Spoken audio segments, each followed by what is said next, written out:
mówił pan o latach 60. Ja już wtedy pracowałam w klinice. Na Tyrałam się mówi, nie pracowałam. Pan powiedział. I był to przecież taki bardzo ciekawy okres. Był duży zespół ludzi, prawda? Interesowali się właściwie różnymi dziedzinami.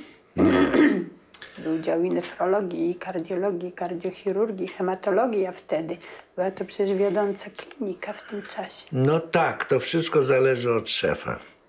Jak szef ma szeroki pogląd, to zbiera dookoła siebie ludzi, którzy się czymś interesują, którzy coś znaczą, którzy chcą coś wnieść. Na przykład, mówisz o hematologii. W tej klinice stała się taka rzecz, że taka doktor Kołodziejska, która była panienka od tego, że się patrzy w mikroskop. I zaczęła robić tę morfologię tam poradnie, sporadnie. I nagle się okazało, że takiej anemii złośliwej jest 360 przypadków. Tyle, co w całej Polsce, w jednej lodzi. I nie było jasne, co tu się dzieje w tej lodzi. Nawet przyjeżdżali od Tępki, Kubicki on się nazywał, sprawdzać, czy to jest dobre, czy to dobrze jest zrobione. No i po nitce do Klępka okazało się, że w Zgierzu, w tej fabryce Boruty, tam jest taki barwnik, banilanie, nie wiem, co oni robili, no farby do malowania ścian, który daje tą anemię. No i potem od tego czasu to była znów taka wielka akcja społeczna, żeby zakazać produkcji tego barwnika.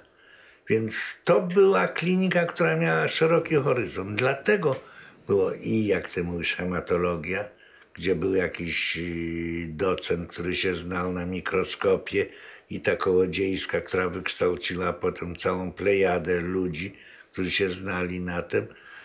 Także to był cały dział. I na koagulologii, na krzepnięciu, prawda? No to ona na krzepnięciu to pod koniec życia to sama się nauczyła, bo Kołodziejska nie miała pojęcia o tym. Ale morfologię to ona umiała, Kołodziejska, bo ona była przed wojną, pracowała. Jej mąż był wielkim chirurgiem w Warszawie, a po wojnie mąż zginął w czasie wojny, a po wojnie ona została. Jakubowski przyjmował te wszystkie dziewczyny do pracy, te wszystkie poszkodowane kaczątka. Ale jak była ładna, to pracowała na oddziale. Jak była brzydka, to do piwnicy, żeby jej nie było widać. I w ten sposób był świetny hematolog. Był świetny hematolog, ale siedział w piwnicy. Ale ten hematolog siedział w piwnicy przy otwartych drzwiach. Jak się przechodziło, to na mówi: Marek, chodź, no tu zajrzyj tu do mikroskopu. To ja zaglądałem do mikroskopu. Nie tylko ja, tylko zaglądałem. I ci wszyscy ludzie, którzy pracowali zupełnie w innych dziedzinach, umieli to.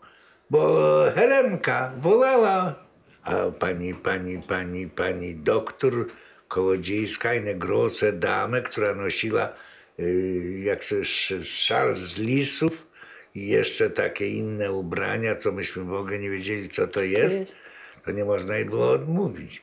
A do tego trzymała wysoko głowę. Spojrzenia w mikroskop nie można było odmówić. A po drugie była żoną Kołodziejskiego, to wielka tego, no także to się wszyscy, przechodząc przez korytarz, wszyscy się nauczyli tego.